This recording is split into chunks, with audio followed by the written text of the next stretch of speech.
Okay, greetings. Welcome to Writers on Writing. I am your host, Dr. Brenda Greene, and we are coming to you from Medgar Evers College. I am the founder and director of the Center for Black Literature and director of the National Black Writers Conference. And Writers on Writing comes to you every Sunday and gives you, our listening audience, to hear writers from the African diaspora talk about their work, their craft, and their lives. And I am very pleased to have with me on a Zoom call today, DASAN AHANU. Yes. Welcome, DASAN. Thank you, Dr. Greene. It's such a pleasure to be here. Yeah, it's a pleasure to have you. And DASAN AHANU is an artist and educator, and he's actually a very multidisciplinary scholar and activist, I would call him. But he's a public speaker, organizer, curator, educator, poet, spoken word artist, songwriter, and MC, and loyal hip hop head, born and raised in Raleigh, North Carolina. He is co-founder and managing director of the Black Poetry Theater, a Durham-based theater company that creates and produces original poetry and spoken word-based productions. As an active participant in Poetry Slam, DASAN has competed regionally and nationally, and as a founder, member, and coach of Durham, North Carolina's own Bull City Slam team. In 2010 and 2014, he led the Bull City Slam team in winning the Southern Fried Southeastern Regional Poetry Slam, which is the largest regional poetry slam in the country. And I will let you go to his website, very, very artistic website, where you can learn more about him. But we'll hear from him. He's also going to do some reading from a new poetry book. And a major point that I want to make is that DASAN AHANU is going to be a participant in our upcoming National Black Writers Conference, the 15th National Black Writers Conference, which focuses on Black theater and Black film. And the conference is Black playwrights, screenwriters, and also script writers, activism, race, and identity. Yes. And Don's work crosses all of those areas because, as I said, he even has founded a theater company. So, DASAN, why don't we begin by sharing with the audience how you embarked on this journey to become a poet, recording artist, performer, all of the titles, an educator, and you also an adjunct professor, right? Yes. Yes. Okay. How did you start this role? Because you've been doing this, it seems, for some time. Yes. It all started at an open mic. I stumbled on an open mic. I was home, had come home from college, and hadn't finished, and sort of was kind of just trying to figure life out, and was working and found out about a couple of arts events that were going on. And there, I just got introduced to this world of art that I didn't know was happening.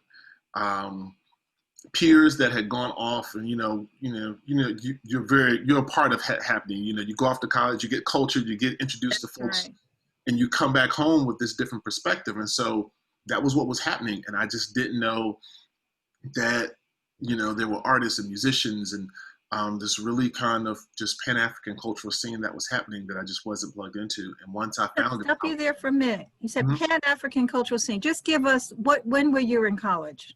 So I was a freshman in 1992.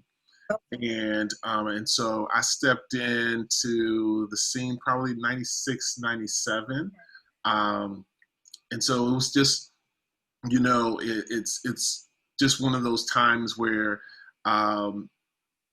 we had just stopped, we were still in the midst of wearing the medallions, and, and hip hop was, whether it was still in that place of having come out of, anti-apartheid and all of those things that were happening in the late 80s, early 90s. And then, sort of in the midst of the kind of this tug between some of the things that would happen post gangster rap and still, but we were still in the midst of learning about ourselves, you know, reading reading these books we had never read before. And so that's what started. I just found a world that kind of recontextualized Blackness for me in a way that I hadn't. And being from in the South and from the South, that was also much needed. Just because it gave me a way to both talk about my own experiences, but just to also hear and see intersections with all these other things that were happening.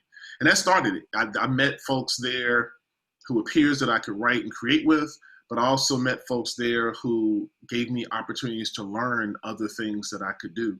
But what were you reading at that time? What were you reading, and who were some of your sheroes and heroes during that period? Because one of the things that I've seen in looking at people who came out of that generation is there has been some connection, and I'm making an assumption here, between what happened in the Black arts movement and Black theater movement and what your generation did.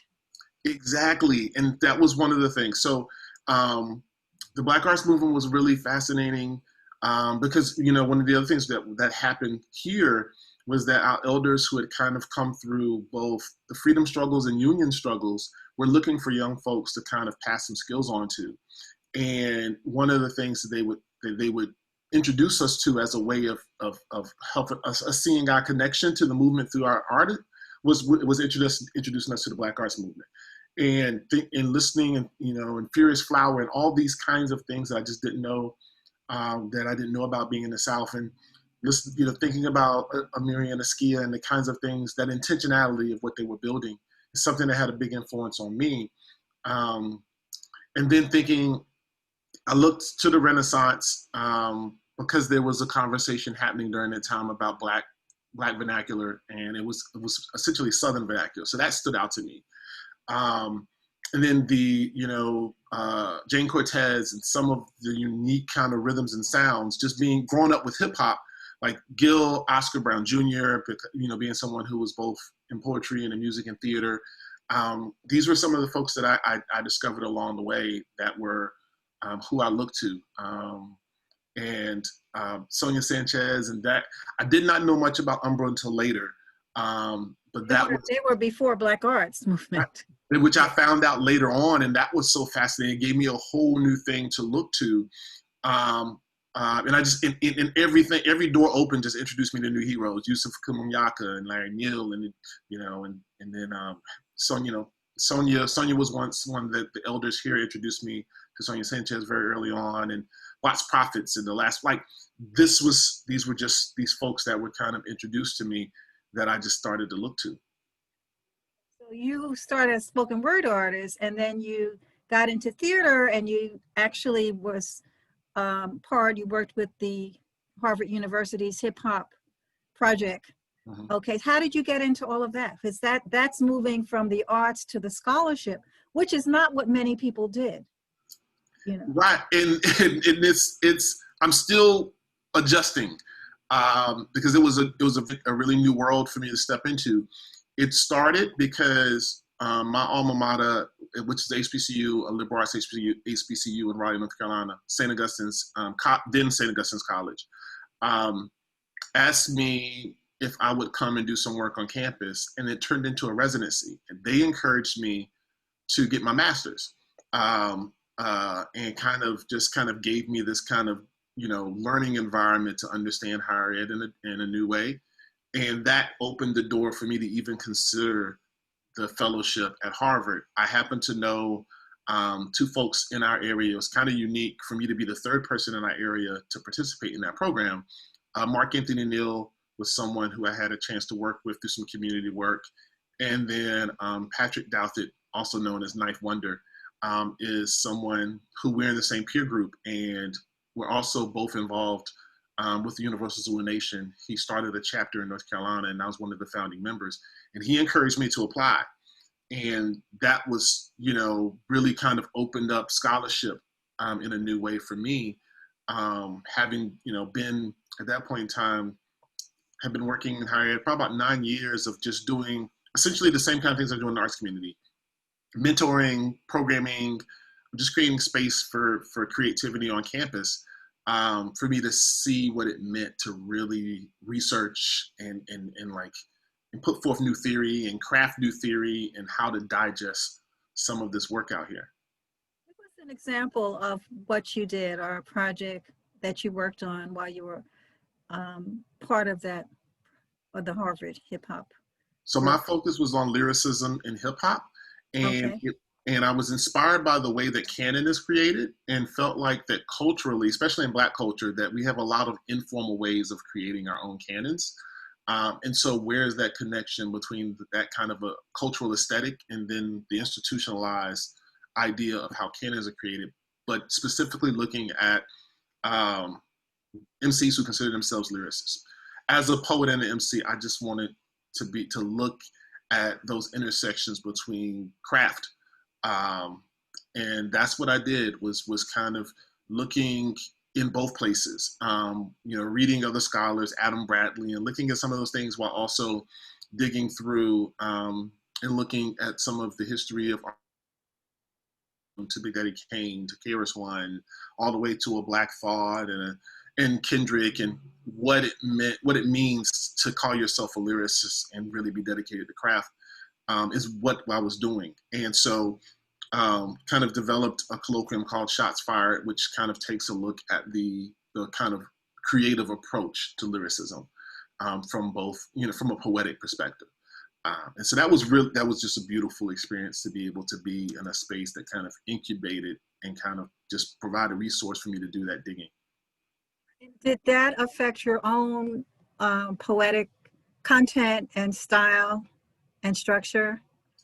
It changed. It did. I actually, while I was there, I also wrote a book of poetry that called "Everything We're Fighting For" was expiration being Black in America. And what that time there did was it really focused on my thinking about how I want to use my artistry, and contributing to the tradition of Black artists in a really intentional way was something that I wanted to do. And then really just continuing to push myself craft-wise. And so I since then, continuing to dig. And what's so funny is that the National Black Writers Conference has been a place I don't know what year it was, but it was one of the years that I came was one of the times that really opened that door to me of understanding Umbra, because there was all of these celebrated writers from that time kind of just walking back through that moment. And I left digging like, there's so much. Okay. I remember that. That was some panel. And that is archived on C-SPAN. If you go to C-SPAN Book TV, you can still pull up that panel. That was really, it was historical. It was, it gave us a lot of message. And as you said, you got the real deal. Yes. Cannon, Askia, I think it was Ishmael Reed. Put all of them together. That was something. I'm glad. I'm pleased. It's nice to hear that, because you never know how the conference is affecting people. So then you're doing the scholarship, you're doing the poetry, the spoken word, and then you get into the theater project, and you're now. So how did that evolve? Well, we got a friend of mine got asked. There was a sort of a fringe festival that was happening with one of the local community theaters, and they wanted spoken word to be involved. So one of the playwrights and directors that had worked with them a lot was tasked with pulling something together, and she asked some poets in the community. A friend of mine put together a piece, asked me to participate, and it went really well.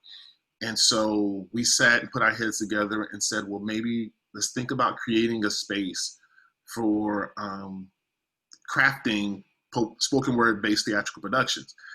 I love to write, and he has a technical background. So we were like, we can figure this world out if we just put some energy into it.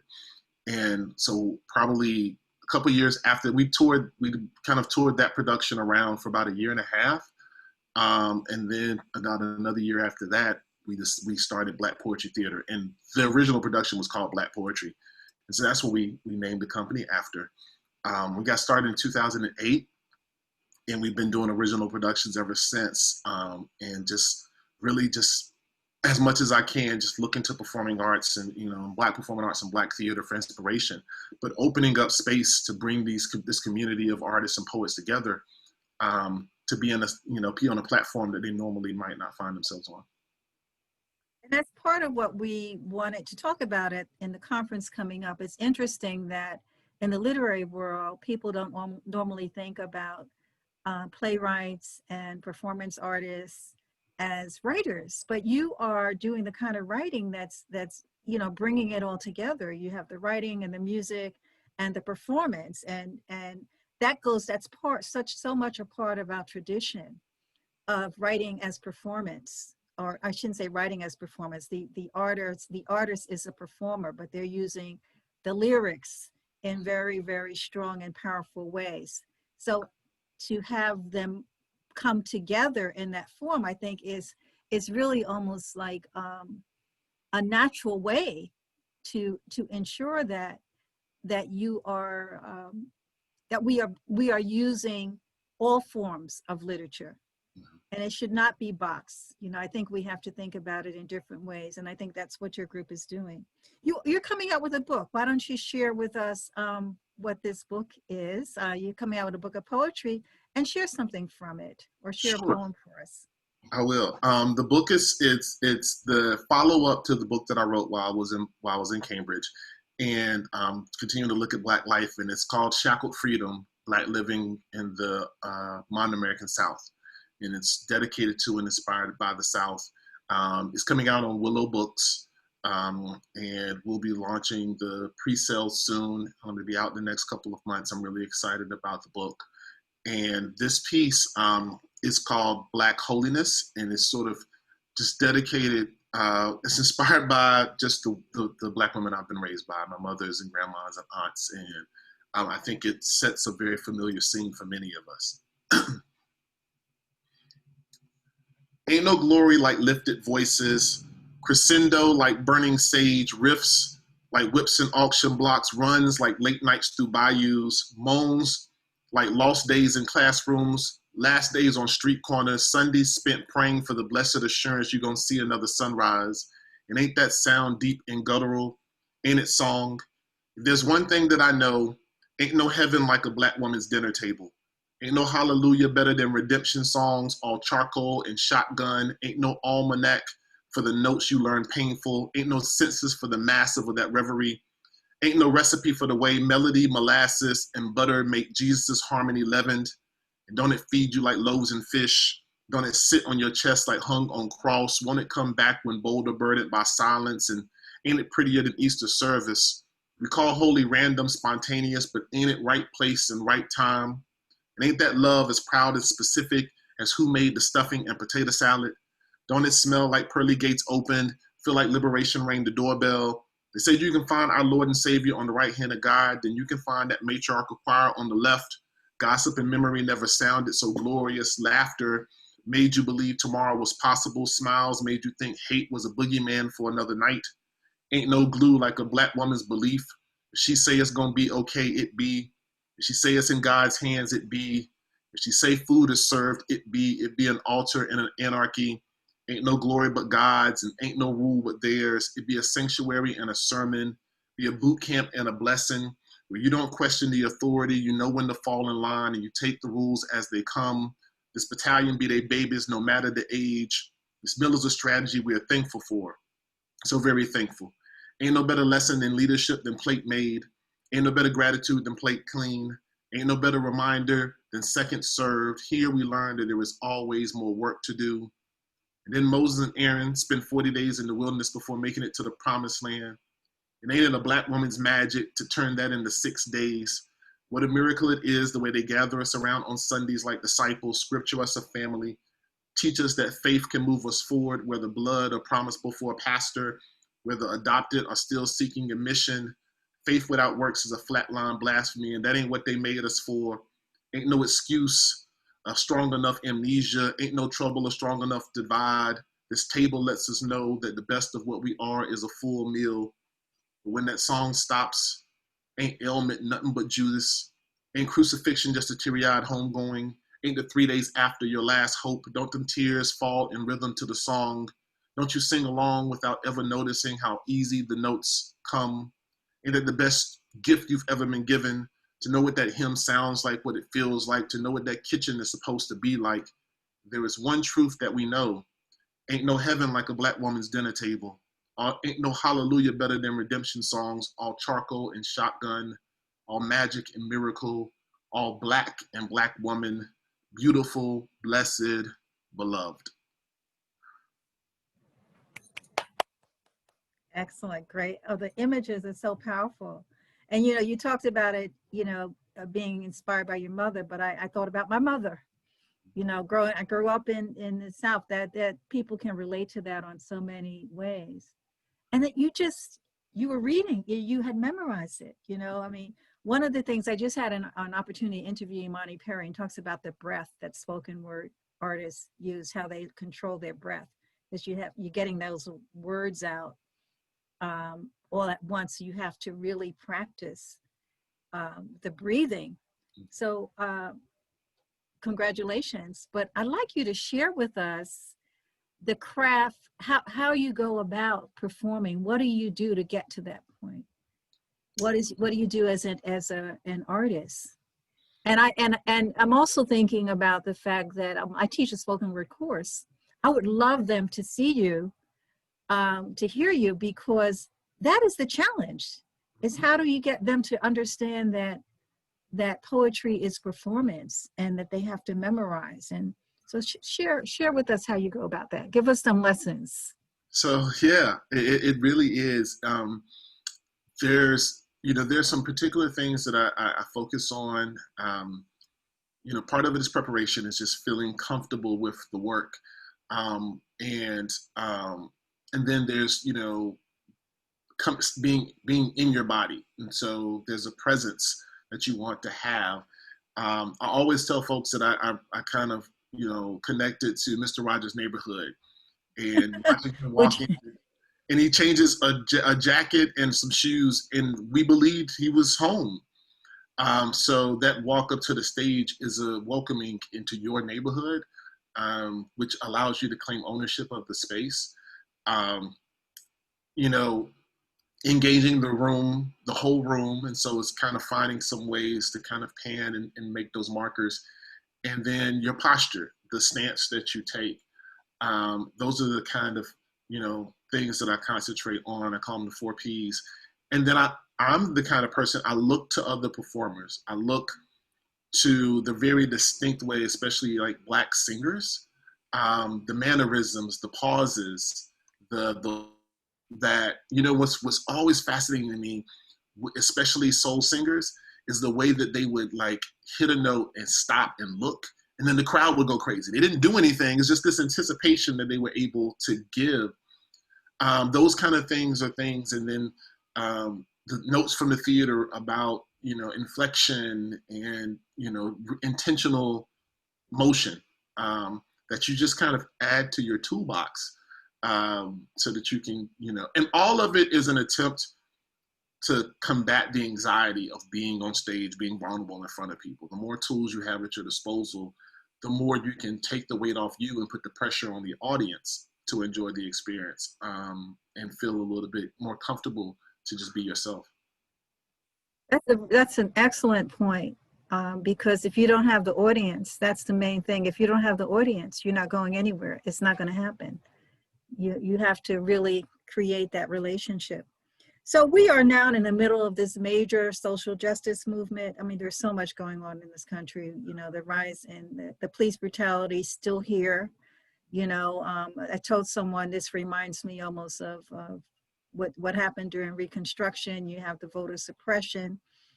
How has from your perspective, how are Black playwrights, poets, responding to this? How is the social justice movement impacting the arts movement? I think many of us feel a necessity to be either creating or strategizing. Those of us who feel in a place mentally and emotionally to create or creating. And then if not, then at least the conversations I have, folks are thinking and dreaming and planning and strategizing of how to move when they feel able. And particularly all across the board about really lifting Black life in all of its aspects, which is beautiful to me.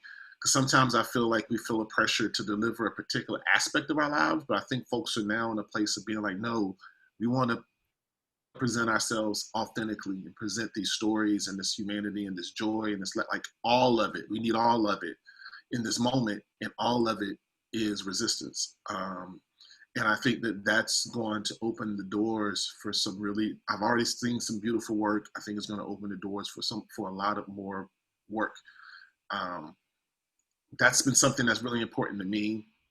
I think that there's more folks realizing that our art is strategy, and that it can be a part of mobilization and can be a part of the work being done to equip us for the struggle that we still have in front of us, which I haven't always felt. I always felt like that sometimes the art is either an inspiration or an accent or documentation of what happened, but not thought of as integrated into the work to mobilize and equip and educate and inform and raise awareness during the struggle. And I think we're in a place where that is being thought about a lot more. So do you think that this is going to continue? When you look at the future, you look 5 years down the road, do you see this continuing and expanding? Or do you see this as just one of the movements that is here now that may take shape based on some other things that are happening in the future? I think it's going to continue. I think, and I've had conversations with folks in my peer group. We feel, for the first time, we feel like we got a real sense of what y'all were teaching us, you know, in the position y'all were in raising us up. And some of the things we didn't understand and we pushed back at, that we're now having those same kind of tug of wars with young folks about, because they're even, you know, they're even more, you know, courageous, you know, really just responsive than we were. And I think that we understand that we have to build some capacity and build some space around them. Rather than continue to just show up and work, we have to build some things. And I think that's the lesson I took from those movements that I think got lost a little bit. And part of it is just the shiny kind of things they dangled in front of us. The awards, the accolades, and all these things that many of us have been taught to chase, or been made to think we need to chase. And I think that veil is coming down as some of those spaces and some of those things have been called to question, that we need to concentrate more on how do we build spaces for these artists coming after us, and learn from the attempts to do that before. How can we sustain it? And I think this is a real opportunity. 5 years down the road, I think we will have built some new, you know, spaces specifically for Black artists. That's the only way we're going to sustain and continue. You have a project, as we come to a close, you have a project called When the Beat Drops. Mm-hmm. Can you describe that project? And want to encourage our listening audience to purchase your books, to go to your website. Also, if you can share your website and to see how they can become involved in the work you're doing. But When the Beat Drops. Yeah, so When the Beat Drops is a project that I developed that uses pop culture and hip hop as a way of creating space for a conversation around sexual assault and domestic violence, intimate partner violence, and being able to kind of raise awareness, to educate, to challenge some and dispel some notions, so that we can, you know, move forward in, you know, having healthier relationships. And that's a really important project to me. I've been involved in that work probably about 15 plus years now. Started specifically working with men and boys, and it's kind of expanded, but I wanted to use my background in the arts and culture as a way of being able to help that work. And the last 3 years, I've been particularly working with HBCUs, which is part of what led me to create it. Was a way to be culturally affirming while we're having the conversation, and to be able to have it in a context that feels familiar to to the students I'm talking to. And so that's been a beautiful, beautiful project that I hope to continue to be able to offer. And so that information about that can be found on the website. The website is dasanahanu.com, and it's DASANAHANU. And I'm Dasan Ahanu across all social media. But the website will have information about that project. And so I'm really excited about being able to have that to offer. Thank you so much. Recording artist, poet, scholar, theater manager, artistic director. So thank you so much for doing the work you do, for staying connected to our young people, for helping to institutionalize some of these projects. We appreciate you, and it's refreshing to see you. Thank you. Okay, and I want to encourage our listening audience to visit our website, the centerforblackLiterature.org, to visit DASAN AHANU's website, and to remember to come out for the National Black Writers Conference, November the 11th through the 14th, 2020. We are doing it totally online, 4 days. It's very, very exciting, and Hassan will be part of the conference. So thank you. This has been Writers on Writing. Write me at writers@mec.cuny.edu. Thank you.